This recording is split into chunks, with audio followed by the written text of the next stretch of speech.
Hi, I'm Irene. I worked 2 jobs, waitressing double shifts, just to help my sister stay afloat. But then she showed up at my job, called me a lowlife in front of a packed restaurant, and walked out like I was nothing.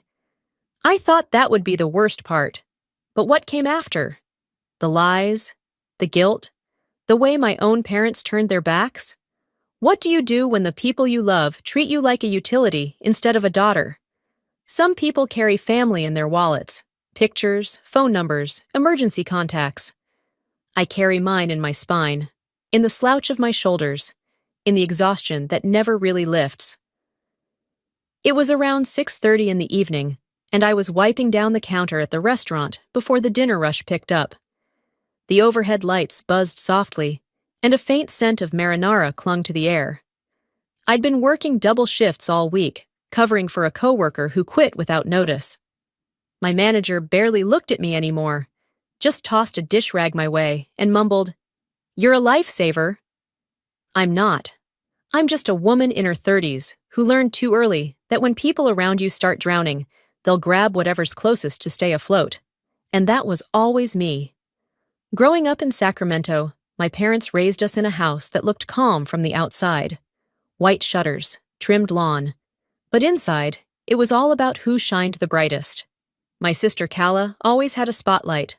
Mom said she had star quality, whatever that meant. Dad called her our little diamond. I was just the steady one, the helper, the problem solver. At first, I wore it like a badge. Who wouldn't want to be dependable?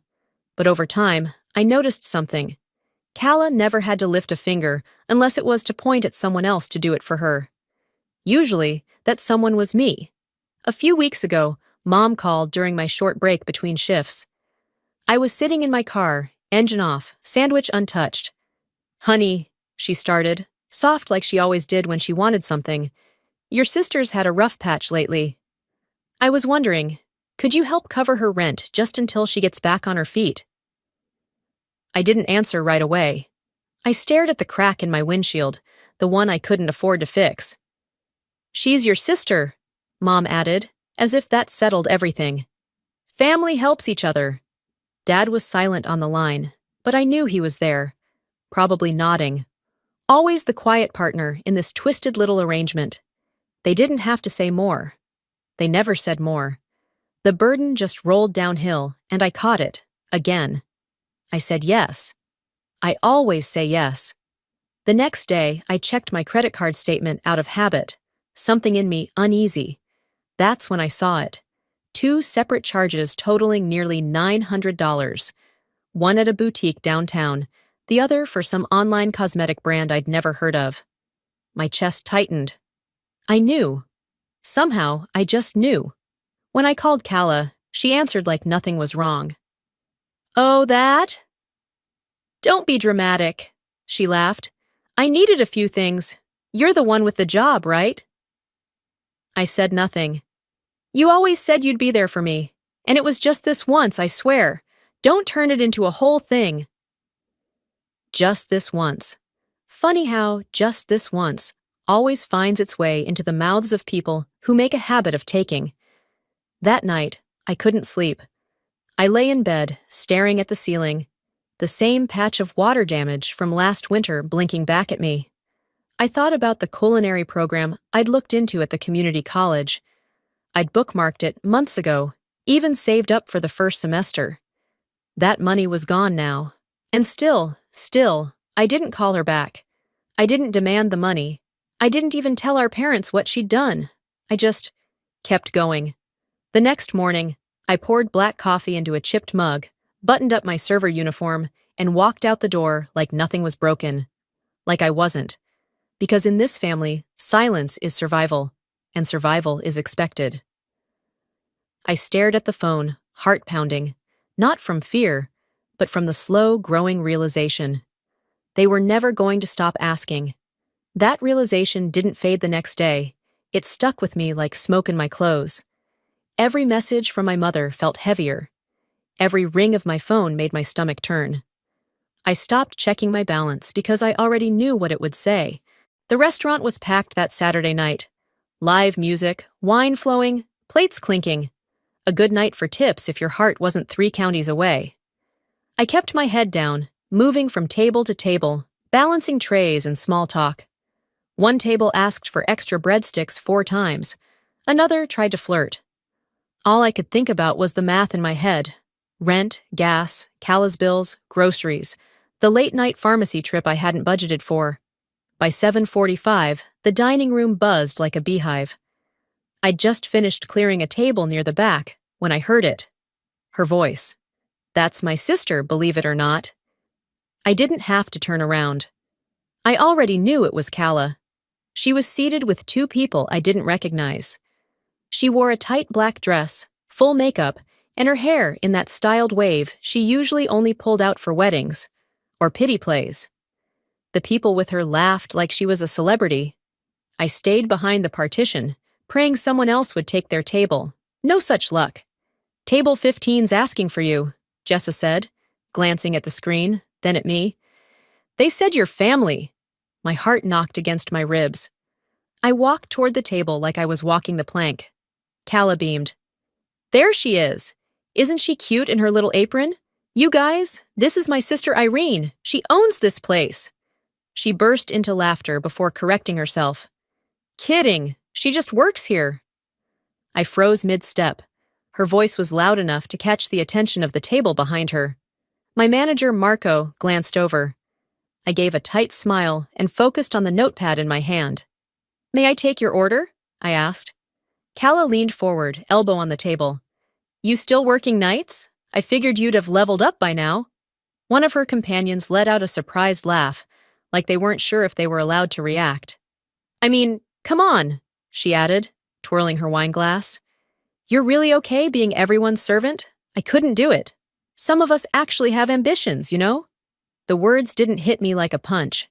They cut deeper. The kind of pain that doesn't bleed, just stays under your skin, cold and permanent. I looked at her.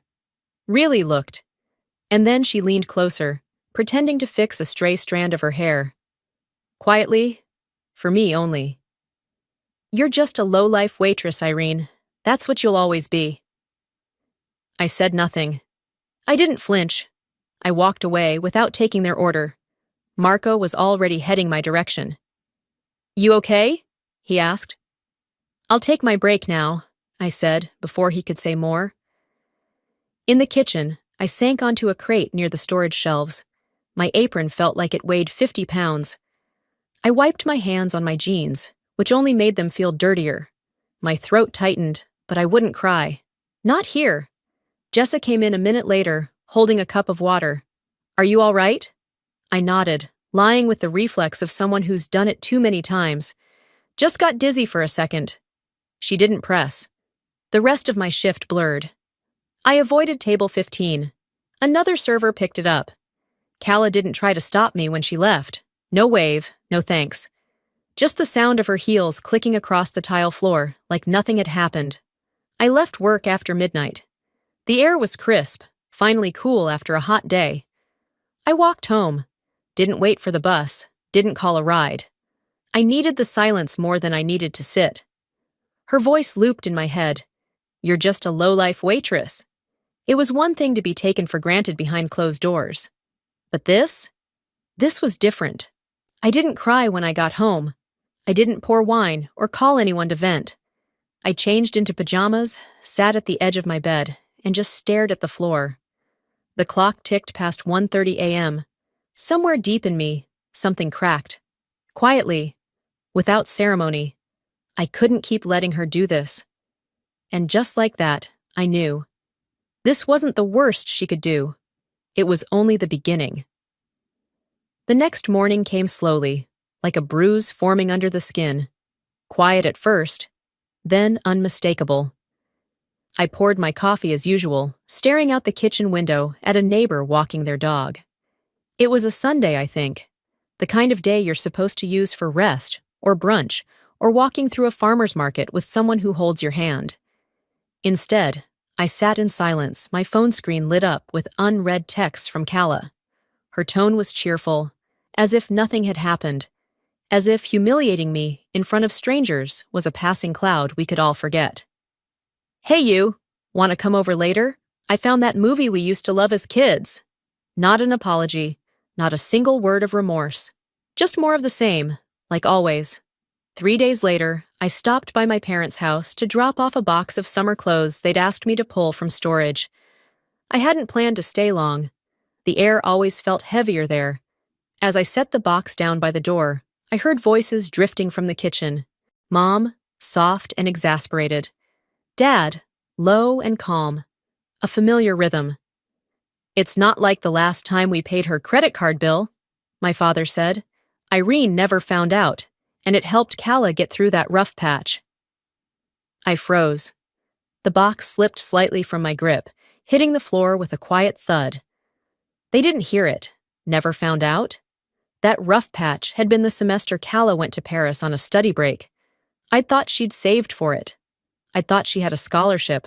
I'd even mailed her a care package with my tips tucked inside a book, stupidly proud of her. But now, that had been funded by my parents, behind my back. And worse, they never told me. I left without saying anything. I didn't knock, didn't wait for them to notice. I walked out with the sound of their voices still swirling in my head, like echoes in a house that was never really mine. The next afternoon, I met Camille for lunch at a small sandwich place near her office. We hadn't seen each other in a few weeks, which was rare for us. Normally, she was my person. The one who didn't flinch when I said I was too tired to talk. The one who dropped off soup when I got sick. But something felt off. She was polite, even kind. But her smile didn't quite reach her eyes. She didn't ask much about work or my family. Just talked about her new upstairs neighbor who practiced the trumpet too loudly at 10 p.m. Halfway through her salad, she put her fork down and said, "Irene, can I ask you something?" I nodded. "Did you know Calla borrowed money from me?" I blinked. "What?" She said it was just a short-term thing, emergency rent. "I figured you were helping, so she must be good for it. I sent her $400. That was 2 months ago." My mouth went dry. I hadn't known. Of course I hadn't.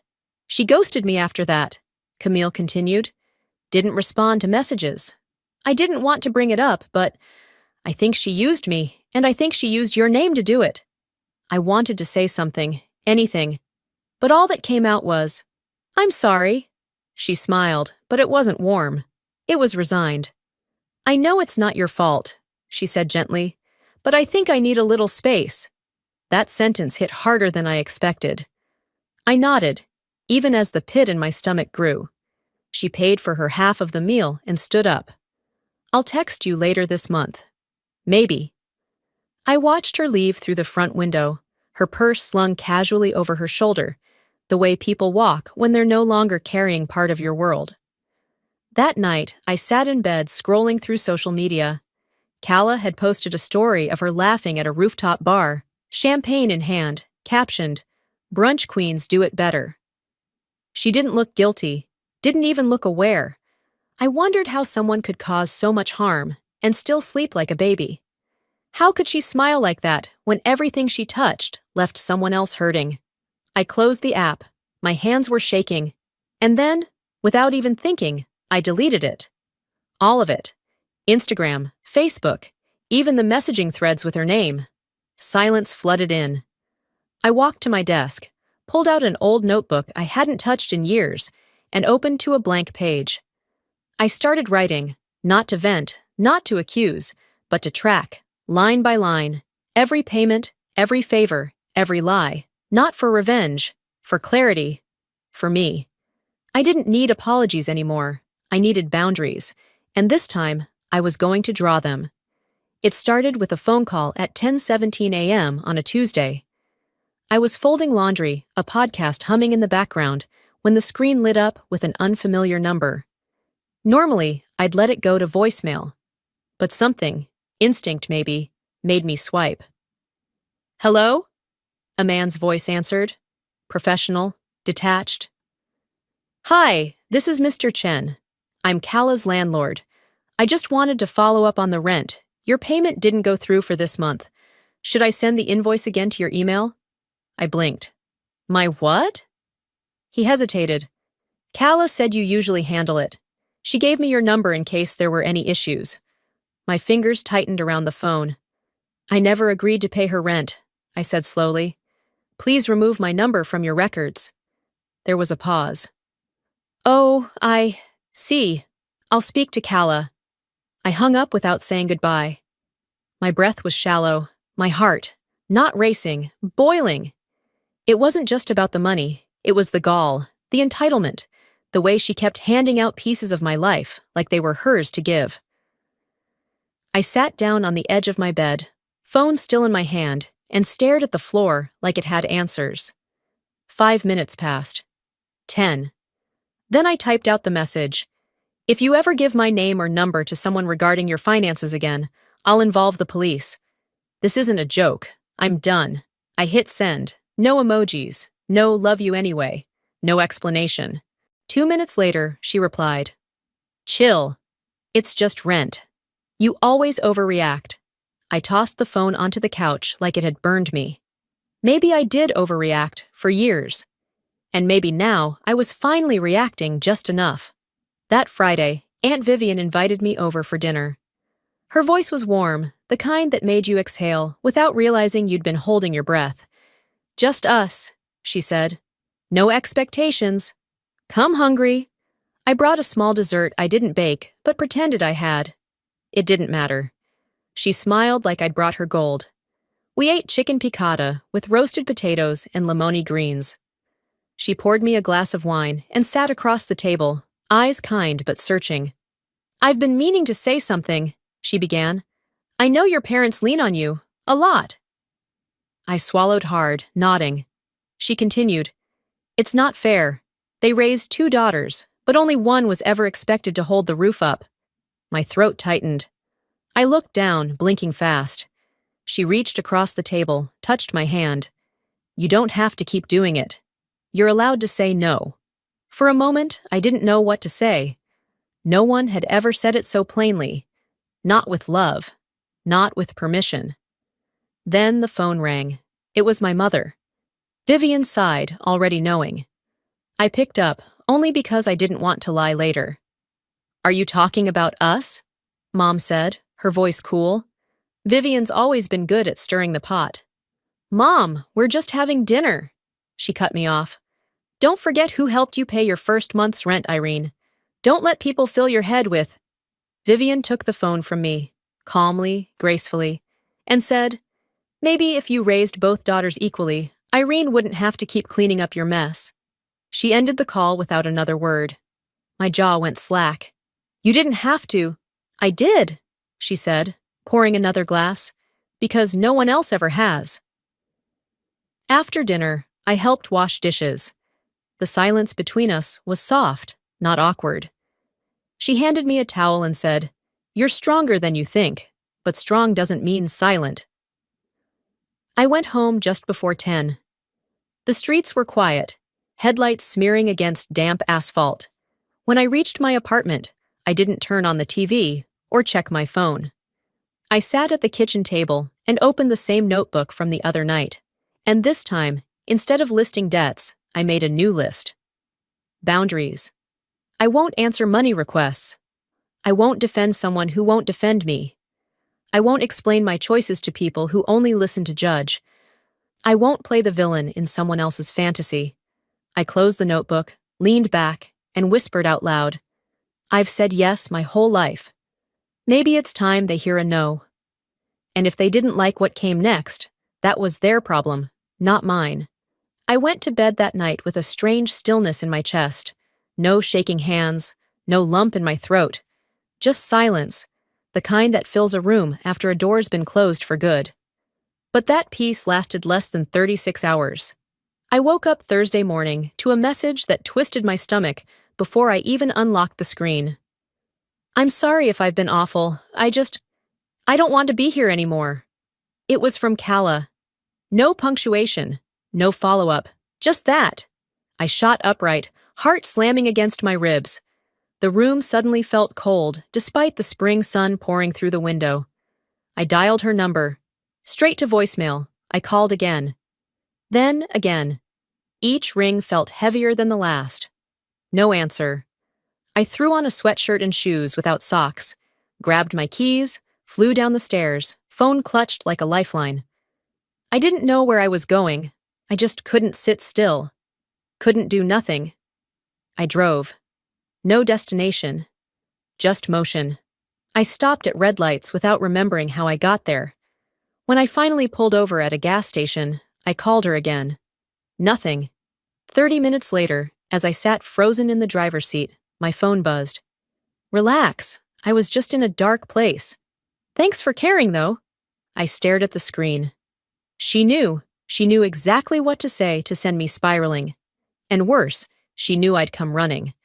Not because I'm weak, but because I'm human. And she'd always treated my empathy like a lever she could pull anytime she needed something. I didn't text back. Instead, I drove home in silence. The only sound was the occasional creak of my tires over pavement. The weather had shifted, sunlight dulled by clouds. That evening, I folded laundry while my phone vibrated again. This time, it was my mother. I didn't pick up. She left a voicemail. Irene, I don't understand how you could abandon your sister when she's clearly suffering. You used to be kind. What happened to you? An hour later, another call. This one from Dad. His voice was heavier, slower. You're not being yourself, sweetheart. That's not how we raised you. Family comes first, always. I put the phone face down on the table and sat beside it like it might explode. What do you say to people who only love the version of you that breaks herself to feed them? I tried writing it out, what I was feeling. But the words felt too polite, too filtered. So I opened my voice memo app and hit record. They don't love me. They love what I do for them, I said softly, almost afraid to hear it out loud. And now that I've stopped, they don't know what to do with me. I didn't cry. Not this time. Instead, I turned off notifications. For 48 hours, I ignored every call, every ding, every desperate emoji. And, like clockwork, the tone shifted. Kala's next message was colder.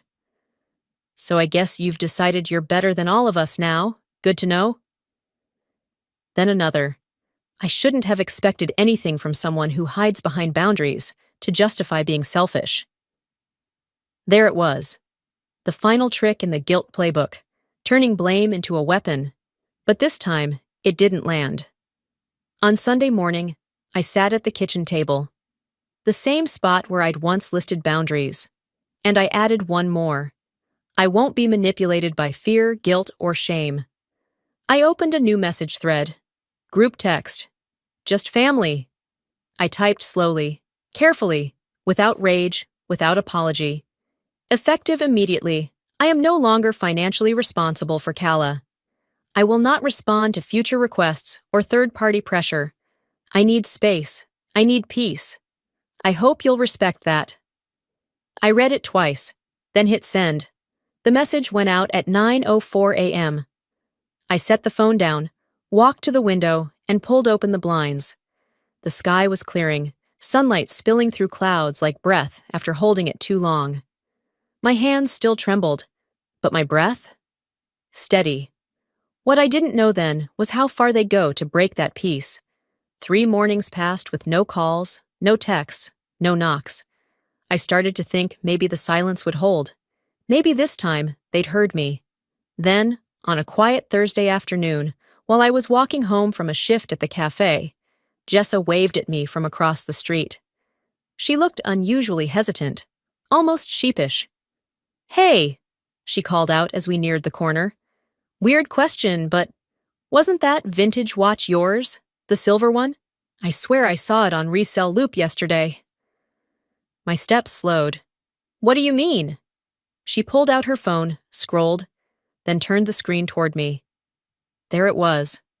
The vintage silver timepiece I'd spent 4 months saving for. The one I gave Kala on her birthday. The one she cried over, swore she'd keep forever. The tiny inscription still visible in the photo. For every second you dreamed out loud. Love, Irene. The ad was simple. No sentiment, no story. Used but elegant. $225 OBO. My stomach dropped. The world didn't tilt. It tightened. I didn't say anything to Jessa, just thanked her and walked away. I wasn't even mad, not in the hot, yelling way. It was colder than that. She hadn't just taken money. She sold the only thing I gave her from the deepest part of me. She didn't sell the watch. She sold my love. That night, it rained in Sacramento. The soft kind that only hits your windows, not your roof. I made a simple dinner, nothing fancy. Ate alone. Was halfway through washing the dishes when I heard it. Banging. 3 sharp knocks on the front door. Then another 2, faster. I froze. Dish still in hand. I walked quietly toward the peephole. It was Calla. She stood in a white coat, makeup smeared just enough to suggest chaos, but not enough to hide the designer dress beneath it. "Irene!" she shouted. "Open the door!" I didn't move. "I know you're home. I saw your light. Come on!" I slipped the chain lock across and opened the door just a few inches.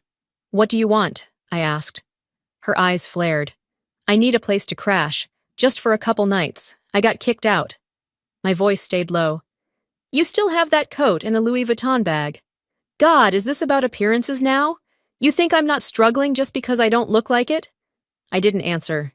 She pressed harder. "You need to let me in. You're my sister. I have nowhere else." I shook my head. "You made this bed, Calla. Don't act shocked, it's cold." Her voice sharpened. "You're seriously going to turn me away? You're so heartless. What kind of sister does that?" I leaned forward just enough for her to hear me clearly. The kind who finally learned how to survive. Then I closed the door. Her voice rose on the other side, something about abandonment, betrayal. But it was muffled now, like yelling from inside a dream. I sat down on the couch. My hands trembled. But they didn't move toward the door. I didn't chase, didn't explain. Later that night, the texts started. "You'll regret this. You're acting like you're better than everyone. Don't forget who helped you when you were nothing." That one hit a nerve. But not for the reason she thought. Because I wasn't nothing I'd never been. I just wasn't hers to use anymore. I typed one line, no punctuation. "I've never been nothing, just invisible to you." Then I blocked the number. I didn't sleep much, but I didn't cry either. In the morning, I changed the locks. The guy from the hardware store did it quickly. No questions. $58, 20 minutes, and a small shake of his head when I handed him the old chain lock. When he left, I stood in the doorway and looked around. The apartment was quiet, my space, my rules. "This place is small," I said aloud, "but it's mine." I walked to the window, opened it, and let the breeze move through the room. "For the first time," I whispered, "it's safe." But I underestimated how far someone will go when they realize they've lost control. The first ping came during my lunch break at the restaurant. I was sitting in the back office, biting into a cold sandwich, when Jessa burst in, phone in hand. "Have you seen this?" she asked, eyes wide. I wiped my hands on a napkin. "Seen what?" She handed me the phone without another word. The screen lit up with an anonymous Instagram post. "Imagine being abandoned by your own sister while struggling with depression. I had to sleep in my car while she blocked my number. I still love her, but she made me feel like nothing." Below the text was a blurred photo of what looked like the front steps of my apartment building. The caption ended with a heart emoji. I scrolled. Hundreds of likes, dozens of comments. "You're so brave." "She'll regret it one day. Blood doesn't mean anything to some people. Praying for you, whoever you are." But I knew who it was. No name, no handle to trace. But I knew. Calla. Jessa hovered. I didn't want to assume, but it kind of sounded personal. I nodded, feeling a cold flush spread through my chest. "It is." Back out on the floor, the shift moved like molasses. One customer I used to serve every Thursday wouldn't meet my eyes. Another, a woman who always asked for me, requested someone else. Whispers trailed behind me, like steam rising off a hot plate. And when I finally checked my phone again at closing, the DMS had started rolling in. "You could have saved her life. You're a monster. Some people don't deserve family." I didn't reply. To anyone. I went home that night with my jaw clenched so tight, my teeth ached. I sat at my kitchen table, stared at the dim light flickering through the blinds, and tried to steady my hands. What did I expect? That Calla would give up quietly? That setting boundaries would be enough? She didn't want distance. She wanted war. But this time, I wasn't going to crawl into silence. I opened my notes app and wrote, "There's a difference between helping and being used. I chose to live. And no one gets to shame me for that." I read it 3 times. No edits, no filter. Then I posted it, on my own page, with my own name, and let the world read it how they wanted. The first comments trickled in. A few vague subtweets from cousins I hadn't heard from in months. But then something shifted. Aunt Vivian replied, "You did the right thing. Don't let their noise drown your truth." Another message came from Camille. "I saw the post. I'm proud of you, and I'm still here." My shoulders loosened, just a little. That night, the wind picked up again outside. Rain tapping faintly at the window, like it was trying to be gentle with me for once. I was mid-dishwashing when my phone lit up again. Calla. "So now you want a public pity war?" I stared at the screen, took a breath, typed back. "You fired the first shot. I just stopped running." I didn't wait for a reply. I powered off my phone, wiped my hands dry, and leaned against the counter. No more hiding, no more guilt blankets wrapped in apology. Because if this was war, I was finally ready to win on my terms. Winning, it turned out, didn't come with applause. It came with silence. After my post, the social storm quieted, but not in a way that felt victorious. Just still. Like everyone had taken a collective breath and chosen not to exhale around me. A few friends didn't reply to my texts anymore. Camille canceled our usual brunch, no explanation. Even my manager, who used to greet me every shift with a smile and a joke, cut my hours without a word. "It's just scheduling," she said, but I saw the way she looked at me now, like I carried something contagious. It was Calla's real gift, not the drama, not the insults, the aftermath, the erosion. She'd always been good at leaving scars where no one could see them. I spent most of that week inside. Curtains drawn halfway, meals kept simple, phone notifications off. But the quiet? It wasn't crushing this time, it was preparation. Then came Aunt Vivian's call on Saturday morning. "We're doing a small cookout, family only," she said, her voice light. "You don't have to come, but you deserve to show your face." I hesitated. "People will stare," I said. She didn't argue. "Then stare back. You don't hide from shame you didn't earn." Sunday afternoon came faster than expected. I put on a soft sweater, jeans that fit just right, and pulled my hair into a low knot. Nothing fancy, just clean and confident. The house was already buzzing when I arrived. Lawn chairs dotted the grass, smoke curled from the grill, laughter floated over from the porch, but it quieted as I stepped into view. I spotted her immediately. Calla, perched on the patio edge like a queen on a throne nobody offered, legs crossed, drink in hand.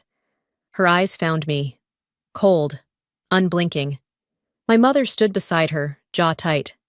My father? Sipping lemonade, avoiding eye contact like it might bite him. I nodded at Aunt Vivian, who smiled softly. Brave, I thought. Her, not me. Then it happened. Calla's voice rang out, just loud enough for everyone nearby to hear. Even now, she's the victim.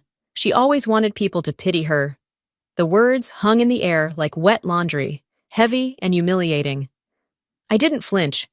I walked toward her, each step measured, the grass crunching under my shoes like it knew something sacred was ending. When I reached her, I didn't raise my voice, didn't point a finger. I just looked at her and said, "No." I just wanted to stop bleeding for someone who wouldn't even say thank you. The yard stilled. A cousin near the grill clapped once, twice, then stopped. No one else moved. I turned to Miriam, who stared at me like I was a stranger. Maybe I was. Then to Ronald, who shifted his weight and looked past me. I won't keep giving you a daughter to sacrifice, I said quietly. Not anymore. And I walked away, back to my car, back to my life. No one called after me. No one followed. The sun was lower when I got home, streaking amber across the floorboards. I kicked off my shoes, poured a glass of water, and sat on the couch. My phone sat silent. No buzzing, no guilt trip voicemails, no please come back from anyone, just me. And in that space, for the first time in years, I felt something like peace. It didn't come wrapped in a happy ending, but it felt earned. Not all battles end with forgiveness. Some end with freedom. The first few days afterward felt like walking barefoot on new hardwood, quiet, unfamiliar, but solid. I didn't hear from my parents. Not once. No checking in, no guilt-laced prayers or scripture quotes. The air around me had thinned out, and strangely, I could breathe better in it. One night, about a month after the cookout, I sat at my little two-person table, eating reheated soup and a slice of buttered toast. The apartment hummed with the dull purr of the fridge. Outside, someone was walking their dog, its collar tags jingling faintly through the window. No one had texted me all day. I smiled. At first, the silence had felt like punishment. Now it sounded like music. The next morning, I rode the city bus to the community college I'd once only daydreamed about. It was gray outside, the kind of weather that made Sacramento look soft around the edges. I stepped into the student services office and waited behind a young man with earbuds in and a mother wrangling a toddler. When it was my turn, the woman at the desk smiled politely. Program? Culinary arts, I said. Night or weekend courses? Night, I replied, then added, I work full-time. She nodded, typing something. Do you have an emergency contact? I hesitated. There was a time I would have said Calla without thinking, or my parents, even after everything. But now? No one, I said gently. Just me. She didn't flinch, just wrote it down. I paid the deposit with the same card Calla used to drain for shopping trips. It felt poetic. When I left the building, my receipt tucked into my coat pocket, I looked up at the sky. It wasn't sunny, it wasn't raining, just somewhere in between. That night, as I settled into bed with a book, my phone buzzed. One notification, a long message. From Calla. It started with, I was awful, I know that now. She wrote about missing me, about going through a lot, about maybe meeting someday, just to talk. I read it once, then again, and for the first time, I didn't feel anger or pity, just space between us. I didn't reply. I hovered over the delete button, then pressed it. Healing, I'd come to learn, isn't always a homecoming. Sometimes it's a quiet goodbye. The next morning, I opened my kitchen window. A cool breeze drifted in, bringing with it a faint smell of wet pavement and cut grass. I pulled out my old, dog-eared cookbook, the one I'd marked with sticky notes years ago, and tucked away, thinking it was a someday thing. I flipped to a page with a simple chicken and rosemary dish. Comfort food. My kind. I gathered the ingredients, washed my hands, lit the burner.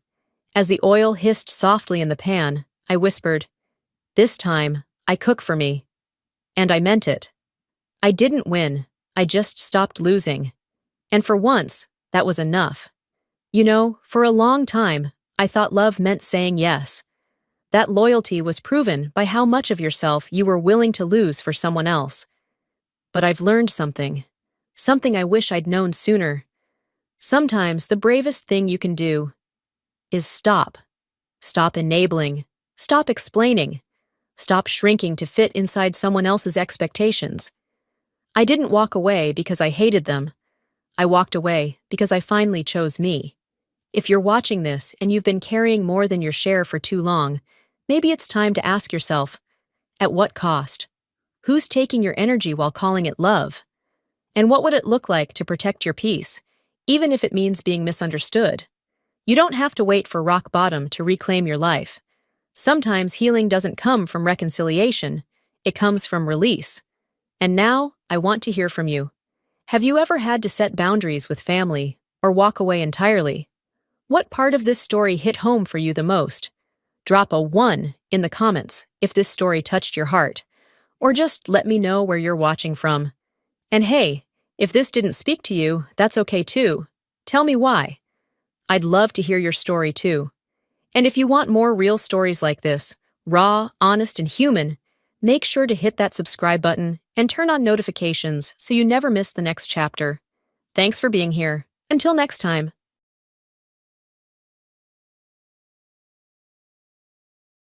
You need to pay off the debt of your father. Son, my father's childhood friend stormed into my workplace. If you can't pay for that, you marry my daughter. I am going to stay right here until you agree to date with her. Getting back the money he lent is not his real purpose. His real intention is to get me married to his daughter, my dad's childhood friend's girl. But why is he so persistent in pushing a date with his daughter? I was getting more curious about the hidden reason behind his action. My name is Ain Bradford. I am 28 years old, and I work at a factory. My dad started a small factory when he was my age, and together with my mom, they've been running it ever since. In the neighborhood, there is a man named Bob Miller, who is a childhood friend of my dad's, running a factory in the same industry. Bob also started his factory around the same time as my dad and still continues to manage it with his wife, just like my father does. Our family and Bob's family are close, sharing resources and manpower when one business falls short. Bob's daughter Emily is the same age as me. We've been childhood friends, attending the same school from kindergarten to junior high school. I have been harboring feelings for Emily since kindergarten. Emily and I were each other's first loves during our kindergarten years. I used to cry my eyes out from the loneliness of having to part from Emily after school, much to the dismay of my teachers and my mom. In our neighborhood park, Emily and I promised to get married in the future and even played pretend weddings. Even after entering elementary school, my relationship with Emily didn't change. We would play together and do homework after school every day. I want to live together when we grow up, and on our days off, we can play and go out just like we do now. What kind of house do you want to live in? I want a house with a big backyard. We would talk about our future almost every day. I expected our happy days to continue even when we grew older. Even now, I vividly remember the pure, youthful love I had with Emily, filled with such hopes and dreams. However, my days with Emily got interrupted when I entered junior high school. The distance between us started to grow wider due to an intruder. It was when I was in the 6th grade. Both my dad and Bob were achieving good results in their businesses, but their friendship began to sprout rivalry. I've hired 7 fresh graduates from a technical school this year. My business has been doing well recently, so I've increased the manpower, Bob said. What a relief, my dad countered. Even if you increase the manpower, it's just more personnel costs. I can increase profits more efficiently at a lower cost. He then introduced the latest machinery. The machine my dad introduced was initially cost-effective and capable of precise high-speed operations. However, it required frequent maintenance, and, if not properly maintained, it would easily malfunction. My dad couldn't handle the difficult machine properly, and after introducing the new machine, he ended up losing a lot of money due to immediate repairs. Bob lent my dad some money and introduced him to a familiar mechanic. I'm sorry for causing trouble for you two because of me, my dad apologized to us. My mom replied, "Don't be sorry for us. We should be thanking Bob for helping us." In the spring of my first year of junior high school, the 3 of us, my dad, my mom, and I, visited Bob's house. If Bob hadn't helped me, I would have had to close the factory. I can't thank you enough. It may take some time, but I promise to repay the money, my dad said. Following my dad, my mom and I also bowed our heads to Bob. Then Bob laughed.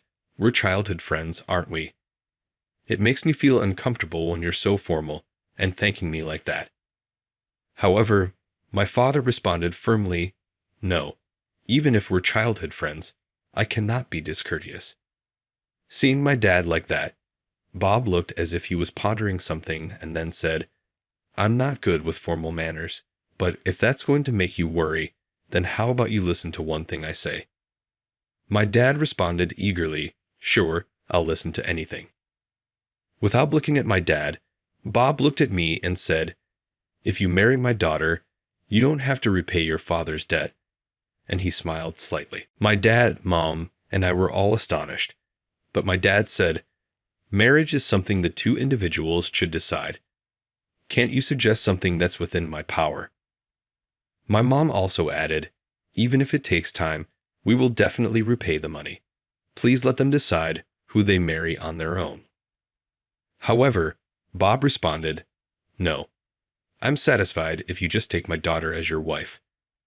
He then forced us out of the house. It's true that we promised to get married when we were in kindergarten, and we talked about our future marriage in elementary school. But now that I'm in junior high school, I think differently. Marriage requires the consent of both parties. This forceful demand for an arranged marriage completely disregards the feelings of those involved. Even when we got home, both my dad and mom were left speechless. Days later, Emily's mom Harper said to me, my husband did what? It's probably just a joke. You don't need to worry about it, Aiden. That's what she told me, but on the Monday of the following week, my classmates were buzzing when I got to school. Hey, you guys are engaged, my classmate Logan brought it up, and the whole class got excited. On the whiteboard was a congratulatory message. Congrats on your engagement, with mine and Emily's names and our caricatures drawn out. I turned pale and lost my words. In place of my voicelessness, our teacher, who had just entered the classroom, yelled out loud, you guys, stop spreading nonsense. Even going as far as to doodle on the whiteboard. This will delay the lesson. The teacher angrily and quickly erased the whiteboard. Later, I was summoned by the teacher, and he told me a shocking truth. It was about Emily's dad going around telling everyone in a PTA meeting that we were engaged. Then the teacher said, you're in junior high school. Don't take the misguided words of an adult seriously. If your classmates say anything, don't hesitate to talk to me, and lightly patted my shoulder. I was shocked that my long-held feelings for Emily were known to my classmates, and I got teased about it. It seemed like Emily felt the same way. She started ignoring me completely in class. All I did was like Emily. What did I do wrong? I felt intense anger towards Emily's dad. I couldn't focus on studying, and my test scores plummeted. Even if by coincidence Emily and I arrived at school around the same time, Logan and the others would tease us like, what a lovely couple starting the day off hot and heavy. Emily would glare at me and yell, don't follow me. Stay away. Seeing this, Logan and others would comment, marital quarrel. They say fighting makes you closer, right? A lol. And they tease us again. I was hurt to be hated by Emily, whom I liked, and I started skipping school. But Dad would yell at me in the morning, go to school. Shut up. All this started because you bought that useless machine and got into debt. When I retorted, Dad would just quietly look sad. I didn't like seeing Dad's face like that either, and I started going to school again. But this kind of life continued only during my 7th grade. By the time I got to 8th grade, the rumors about us disappeared. Feeling guilty about talking back to my dad like that, I started to help him at his factory after school. While helping out, I began to immerse myself in the work at the factory. I decided that I wanted to work at Dad's factory after graduating from high school. But as soon as I told Dad about it, he got furious. Working here as a helper and as a regular employee are not the same. I retorted, I know that. I just want to contribute as an employee at your factory. But he responded back, You were so naive to think like that. After the argument, Dad calmed down and said, "It's not that I don't want to hire you. The best way for you to gain professional experience is to get a job at a different company." I was persuaded by Dad and decided to work at another factory. It's been 10 years since then. I'm now the same age as Dad was when he started the factory. For the past 10 years, I've thought about Emily every day, putting my painful feelings into my work. Emily might not have any feelings for me anymore, but I'll become a capable man. Come to get you, Emily. Until then, please don't choose any other man. With such hopes, I devoted myself to my work. One day, Dad had a heart attack and collapsed. By the time I rushed to the hospital, Dad had passed away. There was no time to mourn, and with the handling of many visitors, the busy funeral came to an end. As soon as I got home after everything was over, I was hit with intense sorrow and regret. I kept opposing Dad and only focused on my work. After graduating from high school, I didn't do anything nice to him. As I was crying out these words, Mom said to me with a somewhat complicated expression, "That's not true." "What do you mean it's not true?" I asked. Just then, the doorbell rang. When Mom opened the door, there was Bob standing there. Bob said, "My condolences," and then stared at me. "With your dad's passing, it means that you, his son, will have to take over the debt repayments." I was taken aback by the sudden turn of events and retorted, "This is a lot to handle. Can you just spare us some time to mourn?" Bob laughed a bit and said, "No worries, you don't need to pay anything. Just marry my daughter." After saying that, he left with a very satisfied look on his face, saying, "I'm expecting a good response." "What was that all about?" I mumbled, still in shock. My mother, seeing my confusion, explained, "In truth, before your father passed away, Bob would frequently come to the factory, always demanding either debt repayment or a marriage between our children. The stress of dealing with him kept building up in your dad." She trailed off, tears streaming down her face. She handed me my father's diary, filled with detailed entries about Bob's visits, the discussions they had, and his worries that he didn't want to burden us with either of the deals. After my father's death, I began to understand the hardships he had been through. Every single day, Bob would show up at our house or my workplace, yelling, "If you can't repay, at least have a meeting with my daughter." I couldn't handle this. I had been so anxious lately that I couldn't sleep well. He took my beloved father's life, and now he's coming for mine, I thought. Fear of Bob led me to agree to meet his daughter, Emily. Again, I realized I hadn't spoken much to Emily since graduating from elementary school. Plus, I worried she might still hold a grudge because of the trouble in junior high school. However, I was still in love with Emily. I was looking forward to seeing her, but was also filled with anxiety about the meeting. At the meeting, Emily said, "Hello, good to see you again," in a strangely distant manner. She must dislike me for real, I thought to myself, and I lost my words as our parents chatted amongst themselves. The meeting continued in silence. "Well then, why don't you two talk things over?" At the words of Harper, the moment my mother and Emily's parents left the room, Emily's face, which had been dispirited until now, suddenly brightened up. "I'm sorry about my dad. He can be quite pushy. There's something I want to discuss with you," she said, passing me a note with her phone number on it. As I was about to respond, Bob opened the door and walked in. "You two have always been close. There's no need to discuss anything now. So, what are you going to do?" he asked. It had only been a minute since we'd been alone. I felt a great sense of regret for the lost opportunity to talk with Emily. However, I now had Emily's contact information. I told Bob, "We'll decide what to do ourselves and report back to you later," and then I left the room. After the meeting, Emily and I talked on the phone almost every day.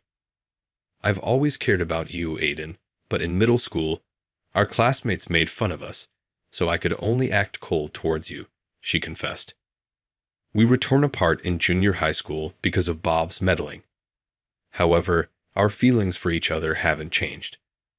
That would be the same no matter how many years or even decades pass. I've always thought of you two, Emily, but I've been worried you hated me because of what happened back then, I said. I never hated you. I've thought about you every day, Emily replied, sobbing on the other end of the line. Same here. You were in my thoughts and prayers for the last 10 years, I admitted, tears welling up in my own eyes. As we confessed our feelings for each other after 10 years, my heart filled with feelings for Emily. A question suddenly came to mind. Why has Bob been so forceful about us getting together? The answer to my question came quickly in my conversations with Emily. Apparently, Bob had been eyeing my father's factory's state-of-the-art machinery. My father's factory had been in financial trouble and had debts, but it was equipped with all the machines Bob had ever wanted but couldn't afford. My father was a skilled craftsman, but was not adept at machines. Bob would look at the unused machinery in my father's factory and would say, "What a waste. If it were me, I'd make full use of them," and had set his eyes on them for a while.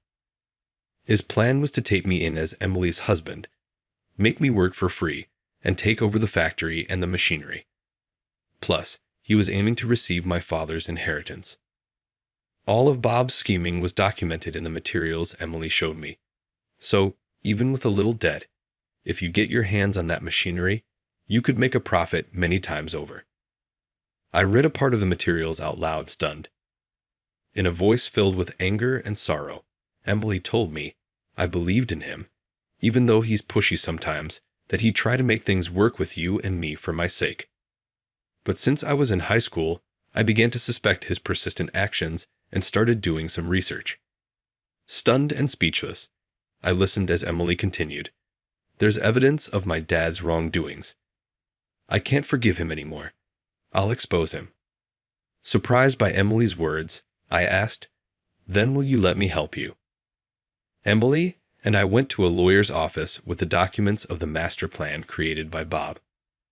I knew you were stubborn and twisted, but I didn't think it was this bad. I can't be with you anymore, Bob, I said. Bob, informed about the divorce by his wife, stormed into my office. The sound of crashing vases and paddles echoed throughout the office, followed by the screams of the staff. Following Bob's arrest by the police for property damage, his factory workers reported to the labor board how Bob harassed them to work overtime unauthorized. Losing his skilled craftsmen, Bob's factory went out of business in no time. Emily and I officially started dating and are now married.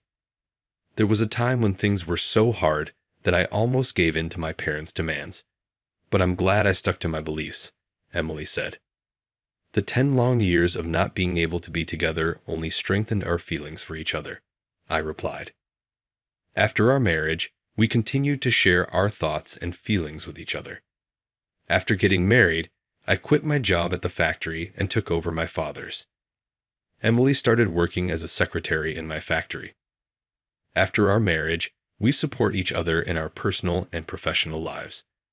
We respect each other as individuals, nurture our relationship, and lead a happy life.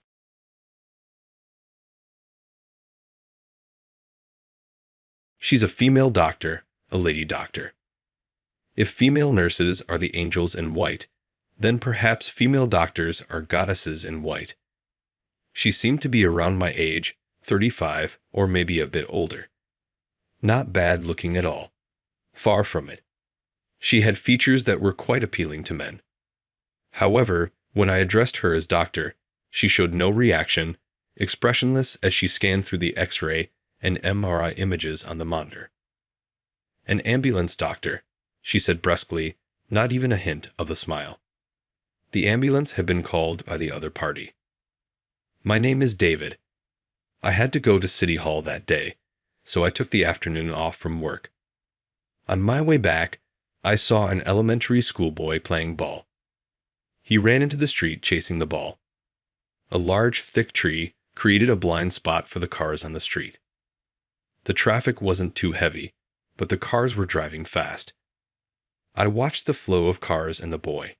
This is bad, I thought, dangerous. He's going to get hit. I reflexively ran to stop the boy. Almost simultaneously, I heard the screech of a car's sudden braking. I lifted the boy up, but ouch, the hood of the abruptly stopped car hit me around the waist. The man driving the car rushed to me in a panic. I told him I was fine. It was just a slight hit. But the man fled and called an ambulance. I was transported to this hospital by ambulance for the first time in my life. There were no visible injuries, but I underwent X-ray and MRI examinations. While waiting for the results, the boy I had shielded was brought to the hospital by his mother. The boy, scolded severely by his mother, apologized to me repeatedly, asking if I was hurt. I'm fine. I'm indestructible. But remember, never run onto the road again. Understand? The action I took in the spur of the moment prevented a major accident, and I was being thanked for it. With that thought, the pain in my waist felt like nothing, and I was in high spirits. Then a young female nurse came to call me for the examination results. She said to the boy, "You're lucky, saved by a handsome man," and gave me a smile. Truly an angel in white, it seemed like there were countless twinkling stars around her smile. Right after that came that goddess in black. There were absolutely no twinkling stars, and it seemed like she had thick, dark storm clouds on her back as she treated me coldly. "David, about this weekend." "Not again." "I told you, I'm good." I declined an invitation from my junior at work, who was obsessed with events for singles. About 6 months ago, this junior asked me to join him as he didn't want to go alone, and I went to an event for singles just once. I wasn't interested to begin with, and indeed, I didn't meet anyone special. It wasn't fun at all. I too think it's about time to settle down since I'm getting older, but I would prefer a more natural encounter.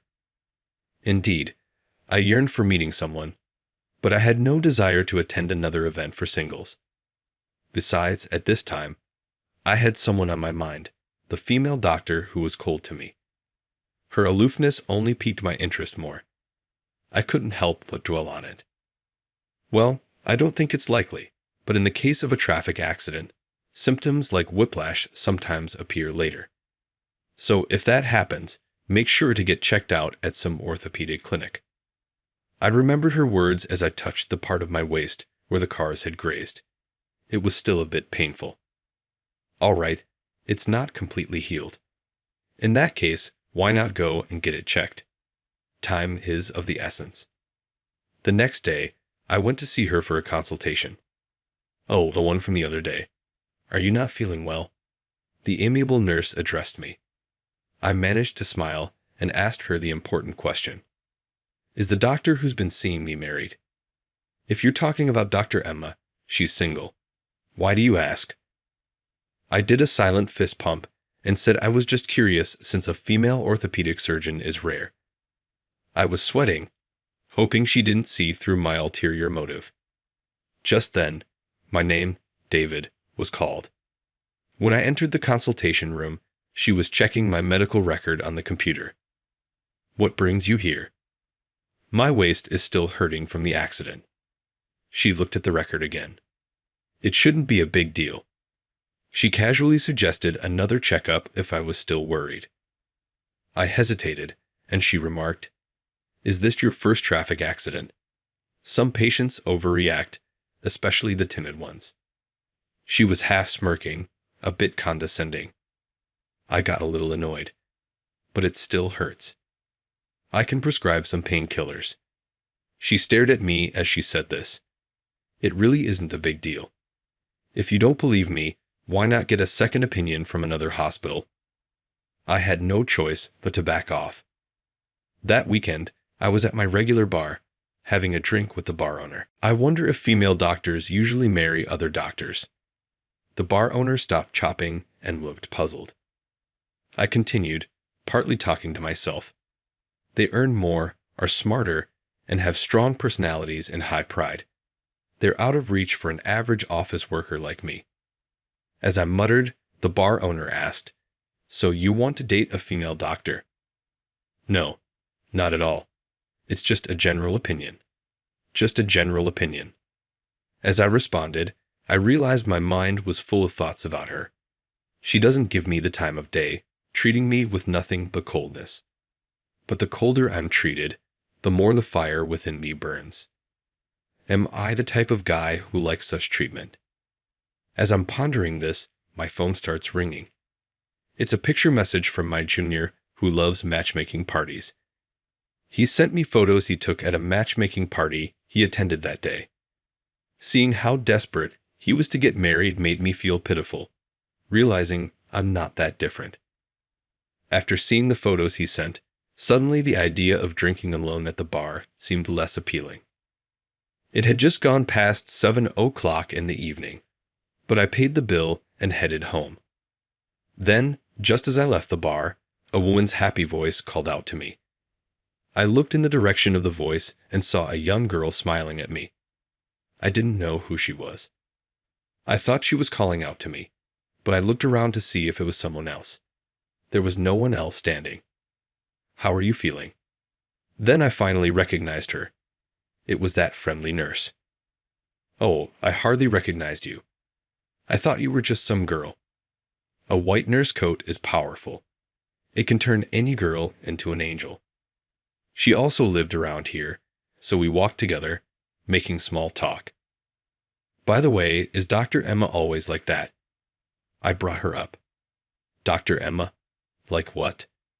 "Just between us, she seems kind of aloof and hard to approach." To her surprise, I was the first patient to describe her that way. Not only is she an excellent doctor, but she's also friendly and popular among the patients. I listened while nodding, but I just couldn't accept it. "Well, I'm going this way." I watched the angel without a white uniform walking away. So she's only cold to me. Could it be she's playing hard to get? My thought process was unusually optimistic. The pain in my back disappeared before I finished the painkillers she prescribed, and there was no new symptom, so I lost the chance to visit her clinic.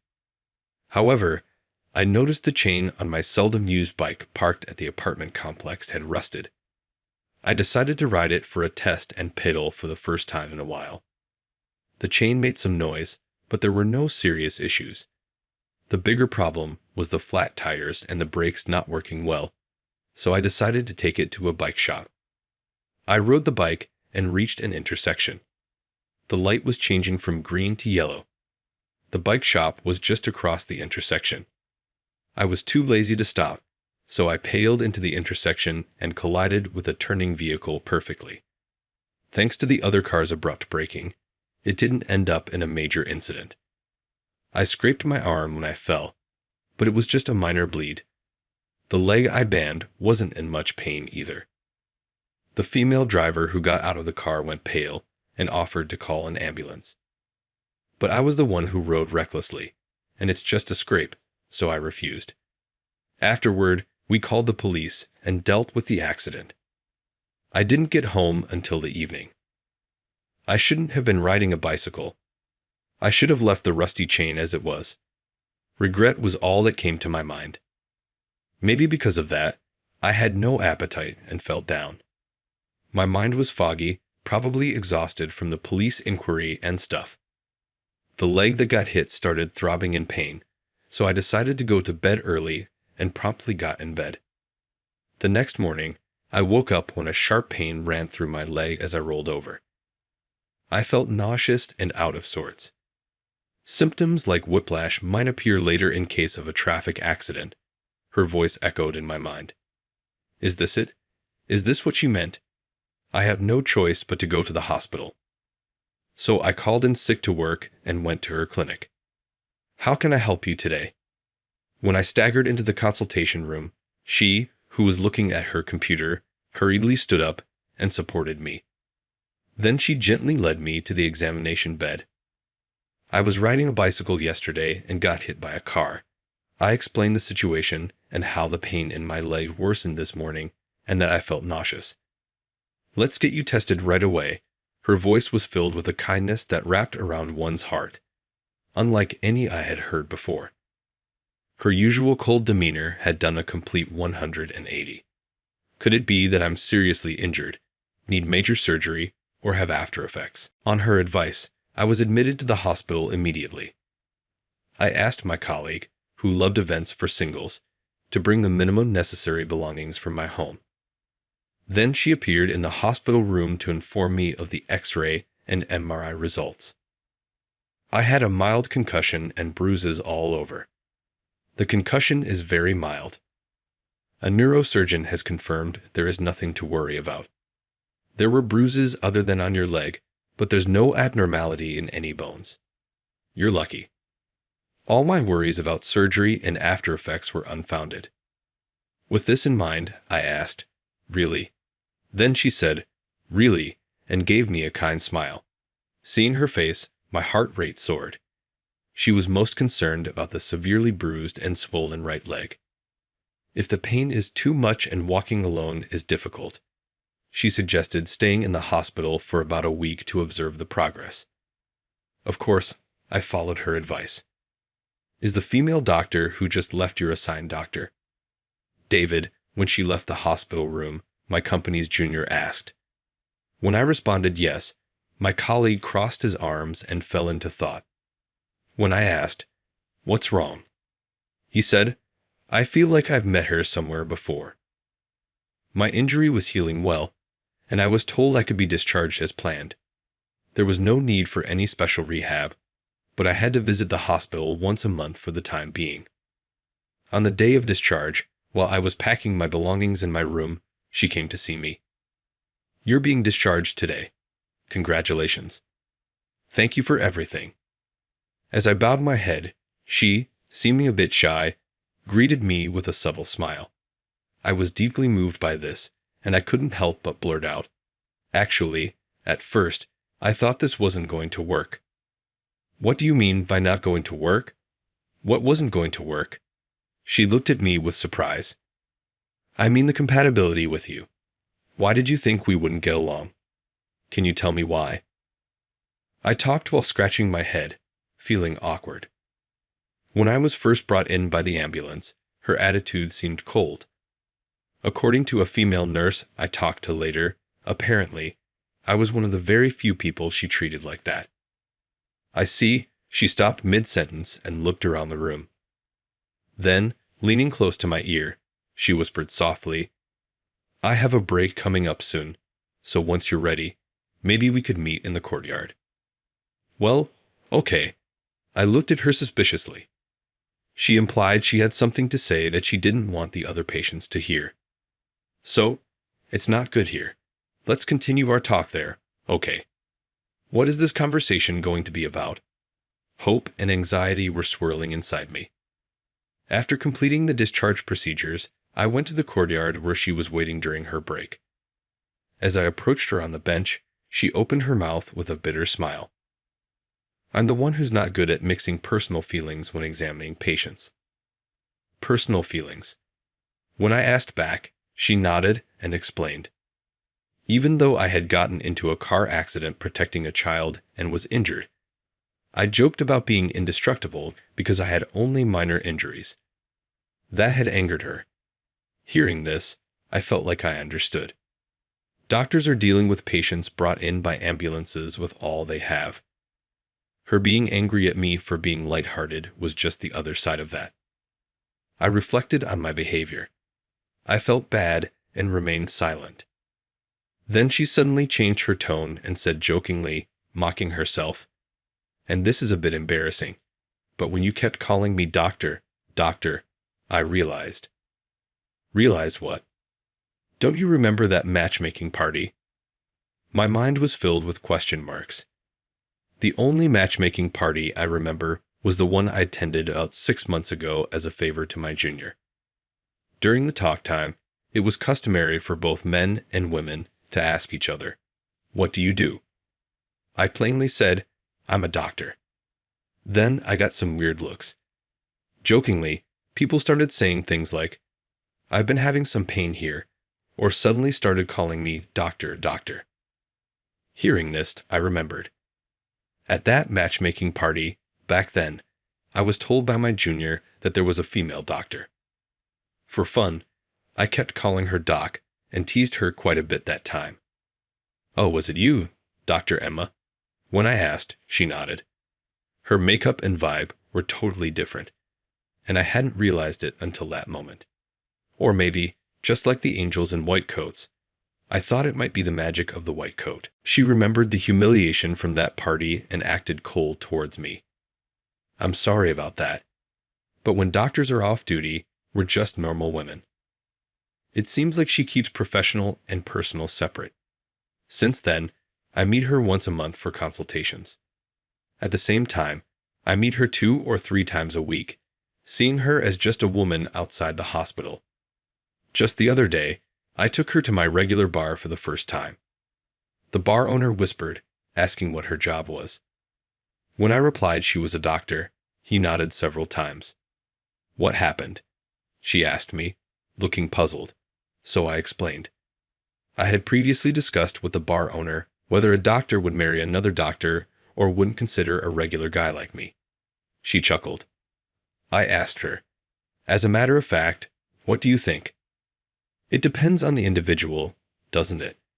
Some doctors marry other doctors, and some don't. It seems there are people who are set on marrying doctors, but it isn't necessarily the case. Do you mind not marrying a doctor?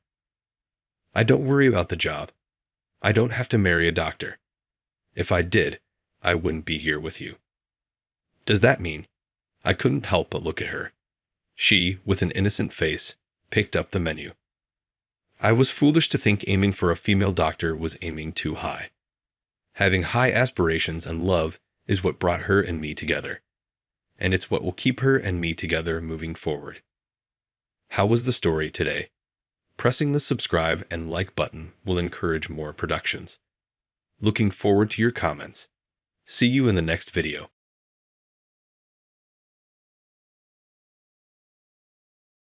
My name is Robert Williams. I'm 28 and work in the food and beverage industry. Although I say that, I'm not on-site staff. I go to the office and work in sales promotion. Our department's job is to come up with plans to increase store sales and negotiate with clients. I joined this company right after high school and have been in this department for 10 years now. Most of my peers were college graduates, so it was tough not to fall behind every day with my shallow knowledge. But now, I have many individual tasks and no longer feel inferior. I think I can be trusted to work independently. I always arrive at the company 30 minutes early to start work smoothly. I check today's tasks and sort out the documents that arrive while I was away, placing them on the responsible staff members' desks. This has become my morning routine. Most people arrive about 10 minutes before starting time, so I try to finish these tasks by then. "Morning, Robert. Thanks as always," my supervisor and colleague Liam often say to me. But since I'm just trying not to inconvenience myself, I feel a little embarrassed when they thank me. Then my boss, Owen Smith, arrives. Owen is a supervisor 10 years my senior who transferred from another department last year. We've often been paired together since I've been in the sales promotion department longer, but his mood changes depending on the person, and he's not well liked. "Hey, go make coffee," he says grumpily. "Good morning." The usual coffee is okay, right? "I'll go make it." I respond lightly and head to the break room.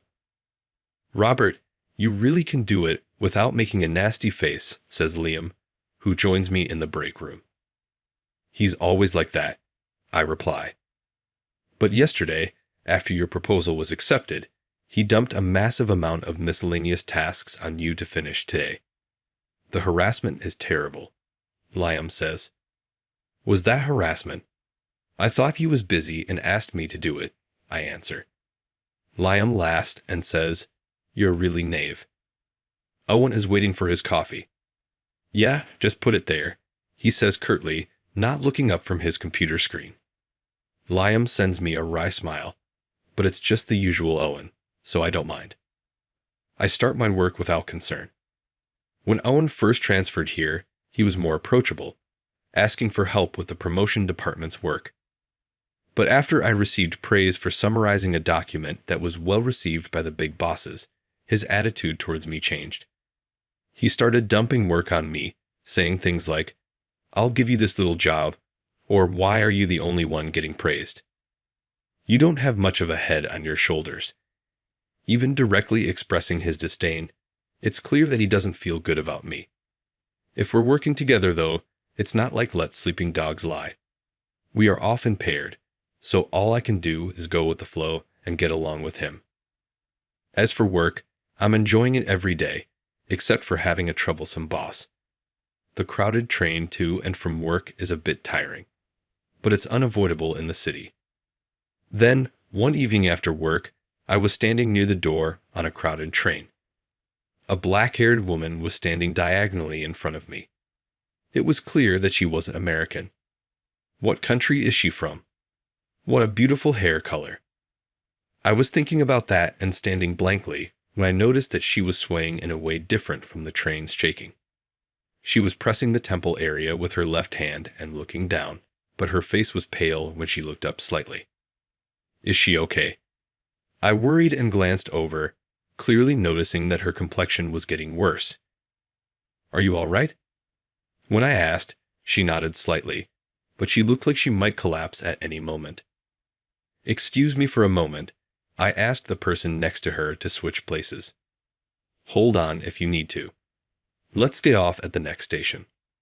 The person is a woman, so I'm worried about offending her. But before I know it, I've taken action. When we arrived at the station, I supported the woman as we got off the train. She really looked like she was struggling to stand. She was weak, but to keep from falling, she clung tightly to me as we walked to a bench. Kind strangers called for a station attendant, offered a bottle of water, and even draped a jacket over the woman. A station attendant who heard the commotion came over to the woman saying, "Let's go to the medical room. Can you walk?" "I'll support you," I said to the woman. But watching her reaction, I suddenly realized something. Huh? Does she understand me? Thinking this, I asked in English, "Do you understand me? Do you speak English?" "I speak a little English," she replied immediately in English. "Let's go to the medical room together." When I said this in English, she got up, holding on to me. Just then, another station attendant arrived with a wheelchair, and we headed to the medical room together. But once she laid down on the bed, her face was still pale, her hands were cold, and she seemed to be getting worse. The station attendants suggested calling an ambulance. I spoke to the anxious woman. I can interpret. "Shall we go together?" When I asked, she said, "Thank you, please. I just arrived in America and don't understand the language yet," gripping my hand. An ambulance arrived quickly, and I went to the hospital to interpret. Fortunately, it seemed that stress and anemia were the cause, and she recovered after receiving an IV drip and was allowed to go home. "Thank you so much. I was really saved thanks to you." Her name is Amelia. Seeing her smile, I felt relieved. "No problem. I'm glad you're feeling better. I'm glad I could help you. By the way, Amelia, I thought you might be from Europe based on your accent. Where are you from?" "Germany." I burst into laughter when I heard that Amelia is from Germany. Oh, I'm sorry for laughing. I should have asked you right away. Your language would have been easier to understand. When I replied in German, Amelia exclaimed, "Wow, you understand German." I'm shocked and laughed. "Oh, by the way, Amelia, I'll take you home since I'm worried. Let's take a taxi together." "Thank you so much. I'll take you up on that." And I decided to take her home. In the car, we introduced ourselves briefly and exchanged business cards. "I was really saved because you were there. Let me thank you properly next time." I declined at first, but she insisted, so we made plans for a meal. During the conversation, we both stared at the business cards at the same time, and Amelia spoke first. "You work in the food and beverage industry. Wait, Amelia, your company is that major one." We talked about each other's companies, and by the time we arrived at Amelia's apartment building, the conversation deepened. Let's talk more over dinner. I'll get in touch once I find a free day. Sure, see you next time then. With those words, we parted for the day, and I headed home. Days later, Amelia and I had dinner, and the conversation naturally turned to work. The more we talked, the deeper the conversation got. The reason it gets so deep into work is that Amelia works to spread German beer in America, and I work in the food and beverage industry. I had no choice but to jump on. I've expressed all my thoughts. I really want to do business with your company. What do you think? Of course, I was not able to decide this on my own, but the more we talked, the more ideas came to mind, and I believed that if we teamed up, it would be beneficial for both sides. I told Amelia that I would take it back to the company and respond. The next day, I reported my conversation with Amelia to my supervisor. I briefly explained how I met Amelia and then explained the subject of German beer. My supervisor seemed very impressed and said, "Sounds good, Robert. Give it a try." I conveyed this to Amelia and further discussed it, prepared documents, and submitted them. Soon, instructions came from the higher-ups to proceed, as it was a rather big deal. The company united to ensure the deal was successful, and a project team was formed. Since I had been advancing the discussion with Amelia, I was appointed as a team leader.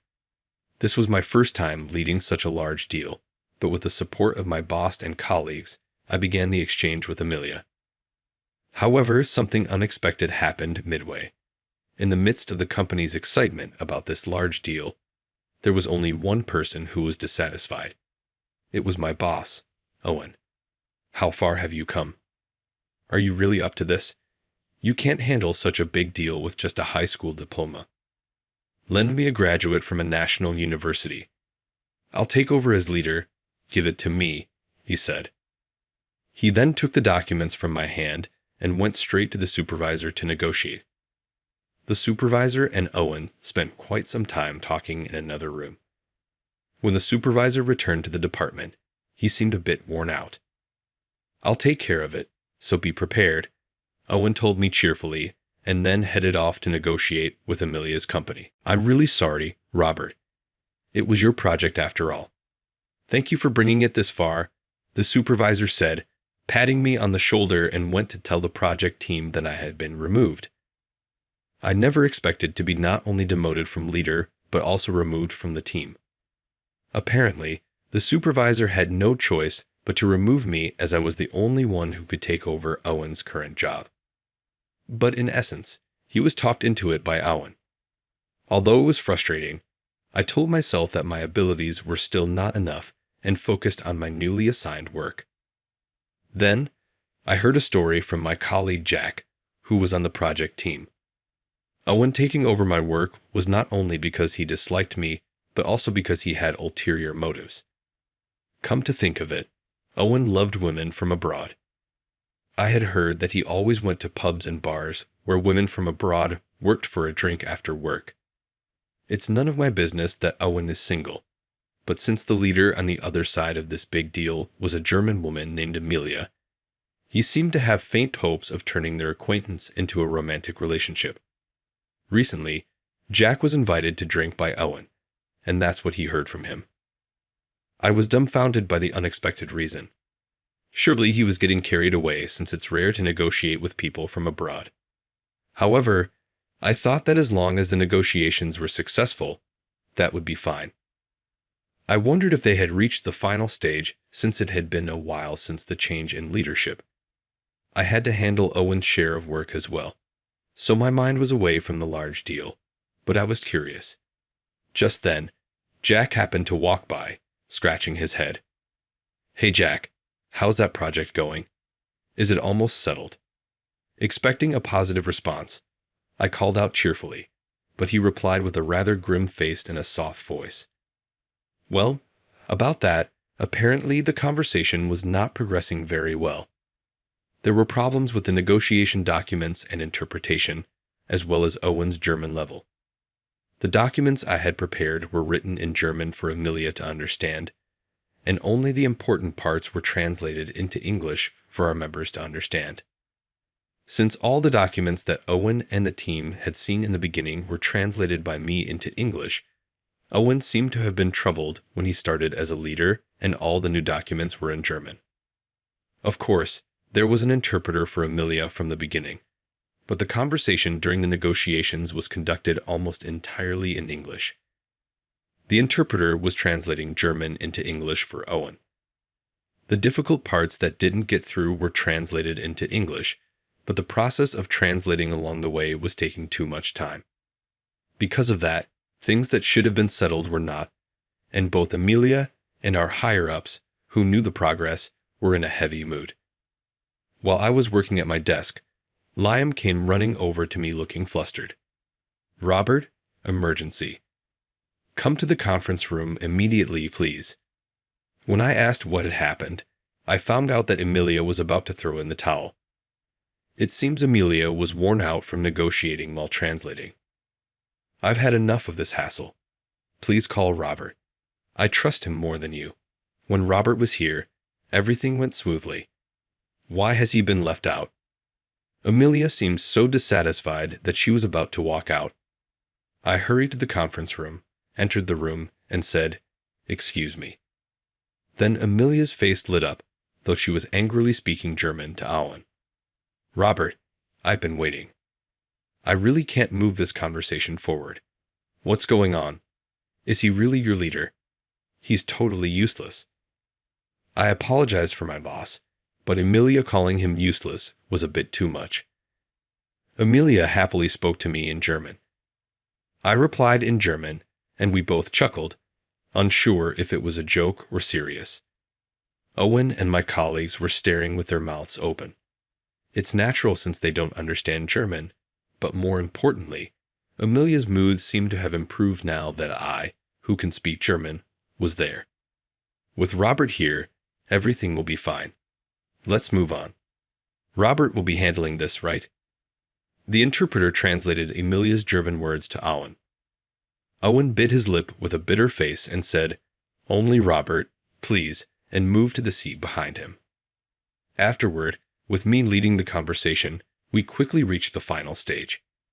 The next time we meet, the deal will surely be sealed. Before I knew it, my manager and other bosses had gathered in the conference room. I was thanked by my colleagues and manager, but then Jack asked, "But why do you speak German so fluently?" The truth is, I've been exposed to German since childhood. My father worked at the German branch office after being transferred to Germany. Now he's back here, but visiting Germany during summer and winter breaks has become a tradition. I naturally became interested in German, able to speak simple phrases. Growing up close to Germany, I wanted to study more, so I went to an international high school with a German language department. I considered moving to Germany after college, but even though my father worked abroad, we weren't a wealthy family. Thinking about the expenses for my siblings, I decided to support myself and, against my parents' wishes, gave up on college and chose to work. Everyone seemed to understand when I explained that really having Robert was a lifesaver. "Thank you." I was thanked again, but my manager turned to Owen, who was looking down at the back. "Owen, how were you going to move the conversation forward without understanding German?" The manager seemed somewhat befuddled. "Well, I heard there was an interpreter," Owen mumbled. "The client only speaks German. Tell us in advance, we didn't even know the documents were all in German." Owen turned to me. "I told you she was German, so I thought you'd understand." Someone chuckled at that. Upon hearing that, Owen clicked his tongue and left the room, looking frustrated. A few months later, the collaboration between German beer and the restaurant was a huge success. The response was greater than expected. Both Amelia's company and ours made substantial sales in celebration. Today, Amelia and I are dining at a fancy restaurant. We were truly meant to meet. Who would have thought it would lead to this from a chance encounter on a train? We laughed and sipped our wine. We've actually been dating for a while now. After she confessed her feelings to me, I was surprised but had feelings for her too, so we started dating. On the way home from the state, we bumped into Owen, Robert, and Amelia. What are you two doing? Amelia's arm whined with mine. Owen was speechless. We're dating now. I was a bit embarrassed, but there was no use hiding it. After reporting this, Owen let out a scream of astonishment. The next day, I found out why Owen had made that noise. Why are you next to Amelia? It should have been me. He came to me first thing in the morning and said that, looking frustrated. After closing a business deal, though he felt embarrassed about giving up midway, Owen, who had fallen head over heels for Amelia, went the extra mile to look up some German phrases. It seems he confessed to her, albeit in broken German. However, it seems he was turned down by Amelia. He even declared he was done with his favorite bar and was preparing to attend German language classes. Owen, who had spectacularly crashed and burned, seems to have returned to being a regular at the bar. Not knowing any of this, I felt a bit guilty, but Owen has stopped being as snarky as before since his defeat. The work environment in our department has improved, and my internal evaluation within the company is on the rise. Thanks to that major project, my personal life is fulfilling as well, and I am living happy days.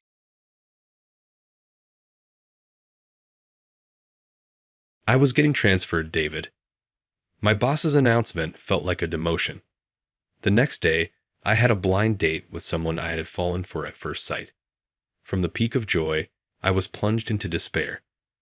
Little did I know, this demotion would change my life, the life of my blind date, and lead to the downfall of the boss who demoted me. I came home tired from work. Opening the living room door, I sighed. Oh man, not this again. Give me a break. That's my line. The woman in the living room, quick to pick up on my attitude, stood up from the sofa. Anger in her voice, holding her head, she let out a scream. I can't take it anymore. I want to go home. I can't stand it either, I muttered to myself. I'm David, 29 years old, currently cohabiting with a complete stranger. And she's an incredibly spoiled brat. Unfortunately, this cohabitation can't end for another month. How did I end up here? I work in sales at a major food wholesaler, one of the top companies in the industry. Times are tough. Prices are rising and sales are falling. Facing unreasonable demands from my business partner, I opened my bag. Actually, I thought you might say that. I've brought along a few products I'd like to recommend. These seem to have good quality. Are they really affordable? My business partner's eyes widened when I laid out another product. These tomatoes are grown using environmentally friendly farming practices. How did you know that? Did you manage to get the contract? My boss inquired. I nodded emphatically, and a buzz of excitement erupted from my colleagues. Yes. Wow, you did it, David. Securing this contract was a big deal. My colleagues praised me, asking, how come you're so good at landing contracts? To me, it wasn't difficult. Everyone wants to save money without compromising quality. I'd addressed their unique needs and brought a sample focusing on the recent shift to environmental issues. Gathering information and continuous learning are part of my routine. My colleagues say I have a talent for sales, but it's just hard work. Then, my efforts took my life in a new direction. You're going on a blind date. Tell us more. Rumors had already spread when I got to work. I shared the details with my eager colleagues. The blind date was set up by President Hamilton of Hamilton Foods, the largest food manufacturer. How about a blind date with my daughter? He asked. At first, I thought it was a joke, but he was serious. I was in a tough spot. One of my colleagues nudged me.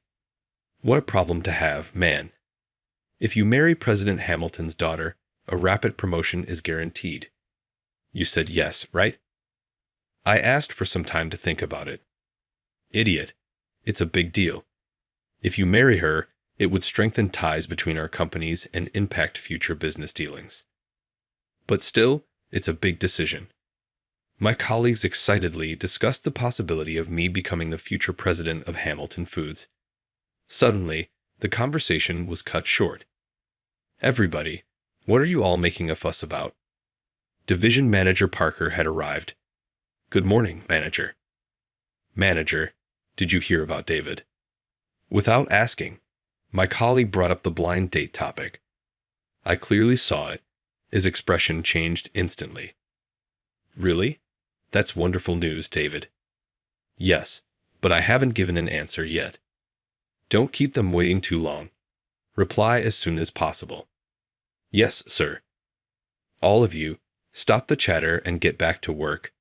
Dismissed. Yes, sir. At the manager's command, my colleagues dispersed. To them, nothing seemed out of the ordinary, but I alone noticed and was certain the expression on the manager's face was one of anger. Lucky you, David, to be recognized by President Hamilton like that. I'm proud as your supervisor. Thank you, sir. Why did the manager have such an expression? At that time, I had no idea. Honestly, my heart was leaning towards accepting the proposal. Her name is Sophia. This is my daughter, said the president as he handed me her photograph. I gently took out the picture of an incredibly charming lady, looking like an idol with her perfect features. The moment I saw it, I was so smitten that I barely heard the president's words. In other words, it was love at first sight. I hoped she'd also have a good impression of me. Filled with anticipation, I agreed to the blind date. I couldn't wait for the day to come. At that time, I was oblivious, unaware that someone with ill intentions was close by. I never even considered the possibility that someone was harboring ill will towards me. More than $200,000 in damages. This kind of mistake is unprecedented, David. With a slam on the desk, Parker interrogated me. Confused, all I could do was repeatedly bow and say, I'm terribly sorry. Of all the companies, it had to be Hamilton Foods. What a huge inconvenience. I hope it doesn't affect your marriage proposal. Those words, along with the unmistakable smirk at the corner of his mouth, were almost like a confession. Whose hand was behind this order mistake? Indeed, a huge amount of vegetables exceeding the ordered quantity arrived at the warehouse. That complaint from Hamilton Foods came just an hour ago. I was called by Parker to investigate the cause, and then no way. Comparing our order form with their purchase order, I was shocked. The unit was off by an entire digit, meaning I had sent Hamilton Foods 10 times the amount of vegetables they ordered. But I had no recollection of making such an error. But sir, I surely double-checked the order, and you confirmed it on the same day, didn't you? I trusted you, David. I never thought you could make such a mistake. That's why I'm so disappointed. But really, I didn't. I don't want to hear excuses. He slammed his desk again, yelling, What then? The numbers changed by themselves. Such childish excuses won't fly here. The excess vegetables have filled their warehouse. They're greatly inconvenienced right now. Who's going to take care of the surplus? How will we recover the losses incurred? You've caused trouble for many people. Be aware of that. I'm so sorry, sir. Could it really be my mistake? As the reprimands continued, I was driven into a corner of doubt and anxiety. Every word from Parker held such weight, as if everyone but me knew the reality that I had made a mistake. Once a problem arises, someone has to take responsibility. That's how society works, right, David? Yes, sir. At least for now, I couldn't be trusted with dealings with Hamilton Food. Stepping down from the transactions abruptly would spread rumors, and it would be tough for you too. How about spending some time at another place to cool things down? He proposed this as if he was concerned for me, but what he meant was a demotion, right? That's not a good way to put it. It's just a few years in a regional subsidiary. We're counting on you to do well there too, David. He patted my shoulder and smiled. His face clearly said there was no intention of bringing me back after a few years. Worst case, I might have to resign. Understood. Ironically, this day was the day before my blind date. I was about to finally meet the woman I had fallen for at first sight tomorrow. In the midst of such peak joy, I was suddenly plunged into the depths of despair. Given this situation, I was convinced that the blind date would be canceled. But President Hamilton's response was, "I definitely want you to come as planned." When I arrived at the venue, there was a stunningly beautiful woman in a glamorous dress sitting there. "Hello. Nice to meet you. That's my daughter. Say hello to David." "Nice to meet you. My name is Sophia." Urged by the president, Sophia greeted neatly. Her behavior used sophistication and good upbringing. When she raised her face, her clear eyes fixed on me. I was so captivated I momentarily forgot why I was there. "I'm terribly sorry for the trouble caused." In a hurry, I shouted to express my apology. Today was more about apologizing for the transaction error than the blind date, and to discuss that matter with President Hamilton. Actually, I confessed to the president that I was being transferred to a regional subsidiary starting next month. It was, in effect, a demotion. I had made this confession fully aware it might lead to the end of the blind date.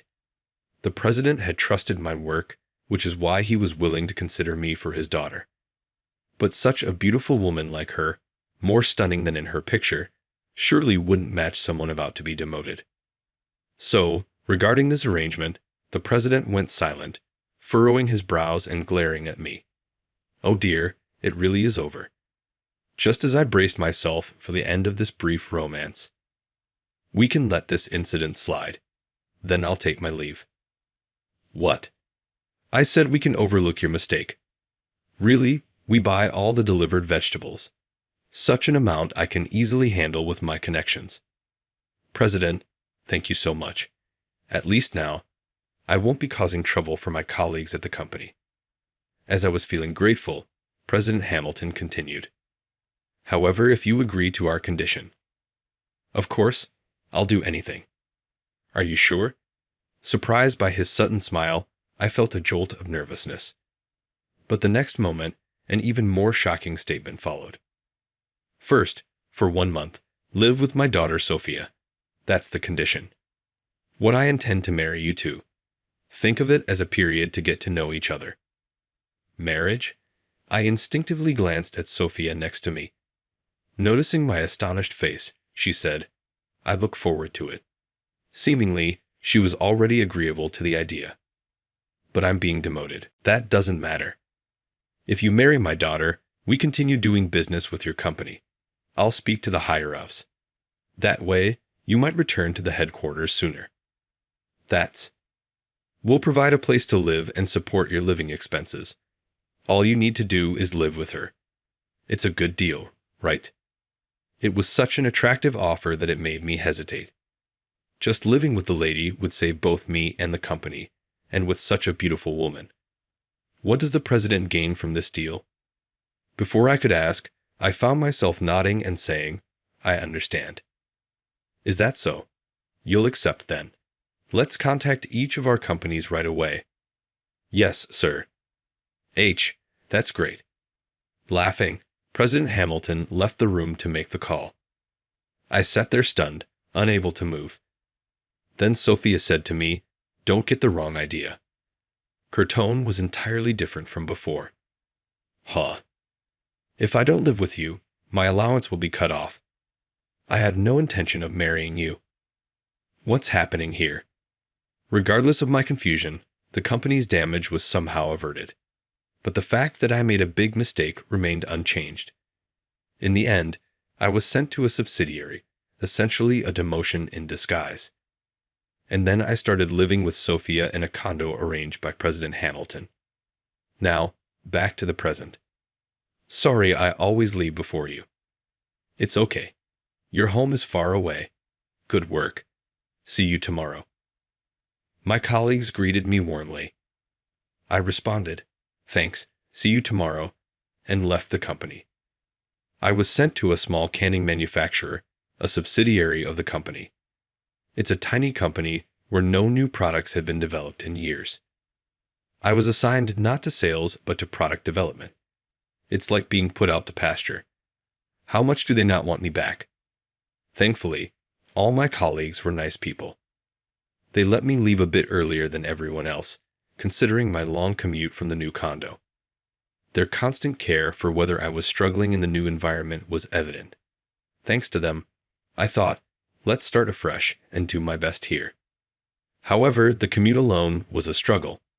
Every day after a week, I was completely exhausted. I just wanted to relax at home. But, oh man, it's that again. As soon as I opened the living room door, I sighed. It looked like a burglar had rummaged through with things and clothes strewn all over. Give me a break. The culprit, reacting sharply to my grumbling, leaped up from the sofa and confronted me, saying, "That's my line. Where's the replacement for my hair treatment? I've been looking for it forever." "It's because you haven't bought it. Buy your own stuff. I've said that many times." "You could have bought it for me. I've been telling you that many times too." I really needed a break. "Hate this life," she said, holding her head. I tried not to provoke her further. I quietly sighed again. Raised by doting parents, she grew up spoiled. "We need to take action," President Hamilton had said. Embarrassing as it is, she can't do anything on her own. He revealed the true reason behind the sudden cohabitation. Sophia had always been selfish, and at 24, she hadn't changed. Fearing she'd never marry and they'd have to care for her forever, her parents chose me. Living with a stranger like me might teach her some harsh realities of life. Just ignore her whims. Make her do things herself, or you'll end up taking care of everything after marriage. Those words deeply chilled me, and I decided to focus on this 1 month to teach Sophia common sense and help her become capable of managing her daily life independently. But I underestimated her. I hate this small room. I hate the countryside. I hate living with a man who's so inconsiderate. Sorry for being inconsiderate. Let's clean up together. I don't want to. Oh man, she was like a little child. While I understood the stress of being sent to a completely different environment from her pampered home, my own home had become this after a tiring day at work. My stress was only building up. I can't stand it. I want to go home.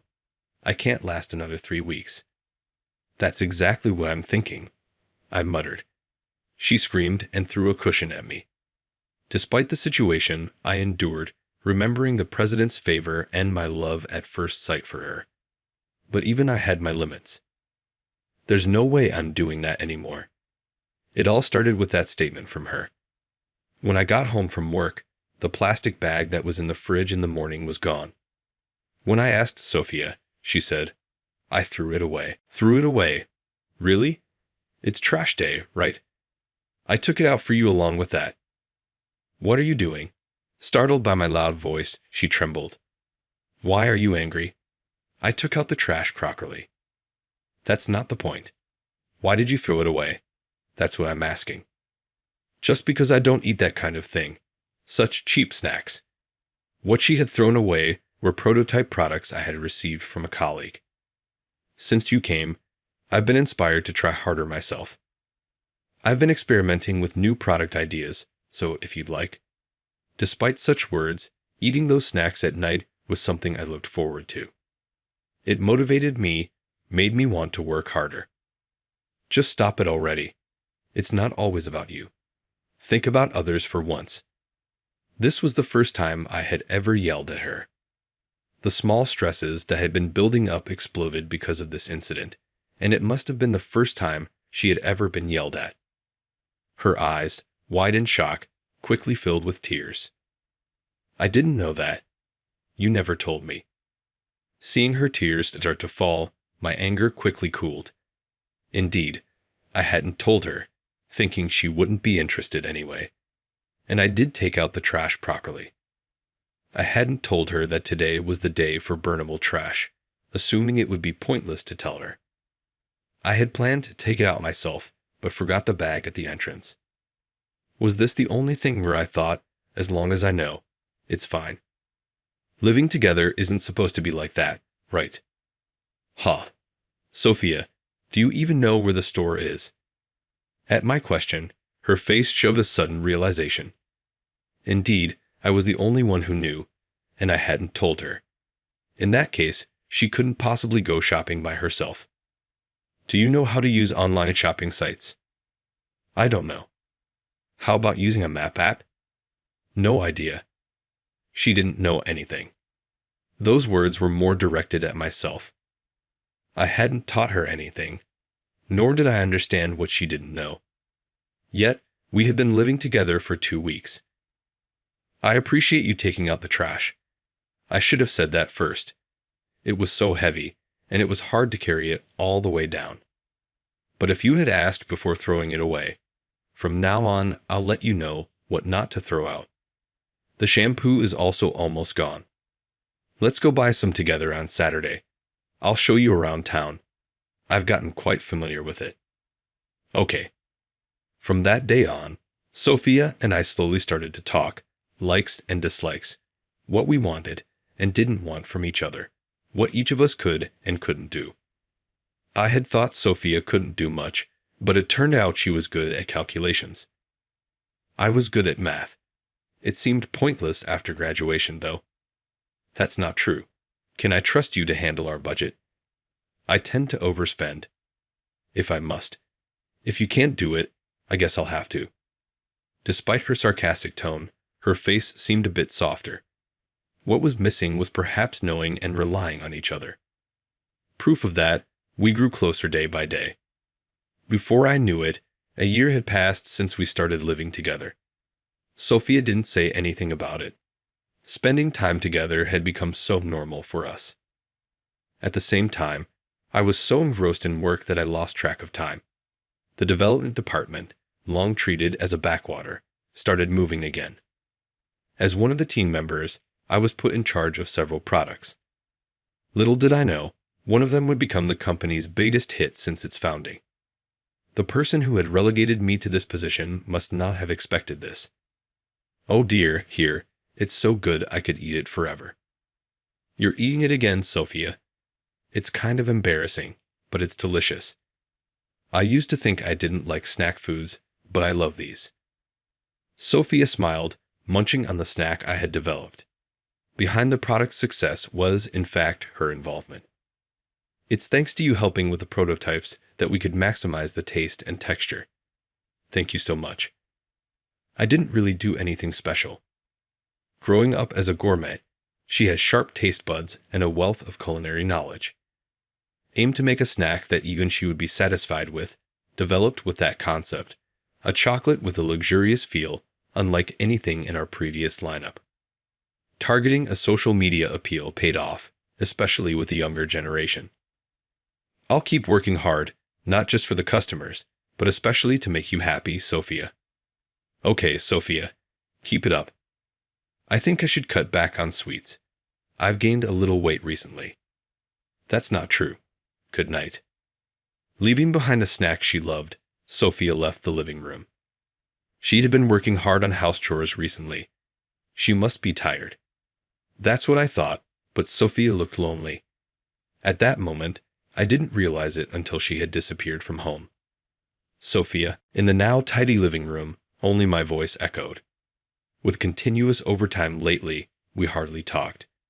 To make up for it, it's okay once in a while.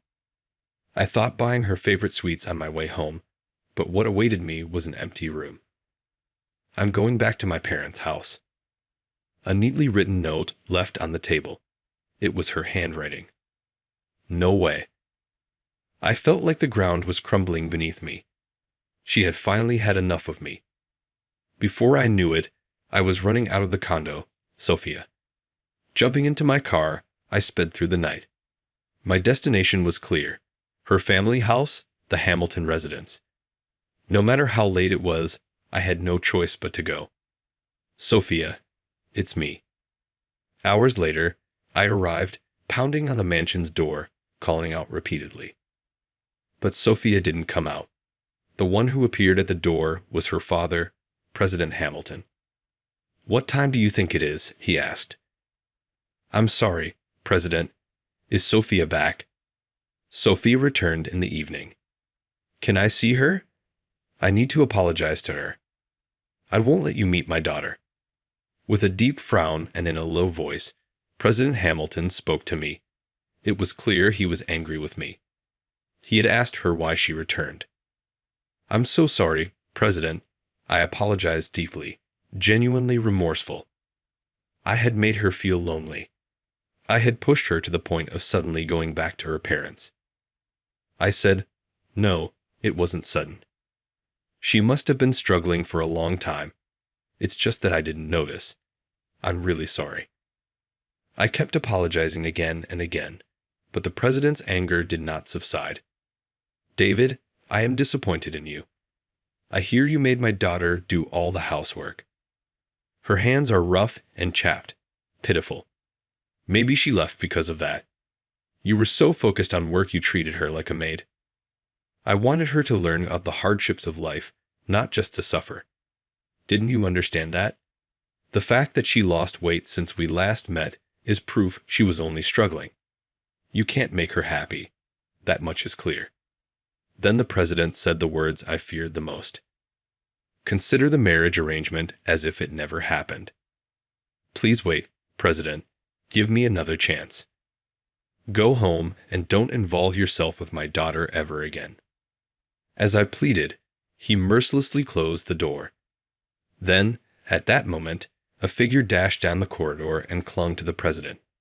It was Sophia. "Sophia, let go." "No, you moved, Dad." "Sophia." She forcefully opened the door, almost like charging through it. Sophia stood in front of me as if to protect me. "I hate you, Dad." "What?" "I did the housework because I wanted to support David, who was busy. I did it myself, not because he treated me like a maid.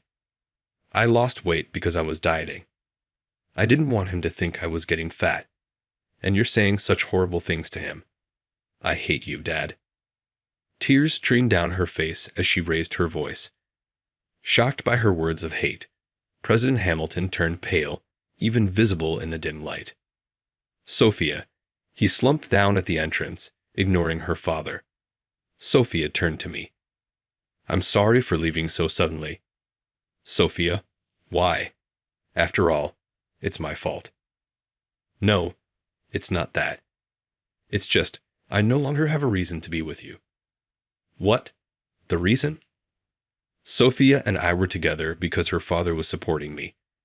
She was with me because her father was helping me return to the headquarters. But I achieved results in the subsidiary, so there was no need for me to return to the headquarters, and the reason for her to be with me disappeared.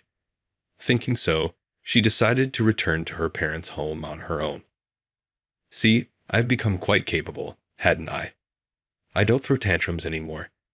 This way, I'm sure other marriage proposals will come. I don't need you to take me in." She tried to force a smile through her tears.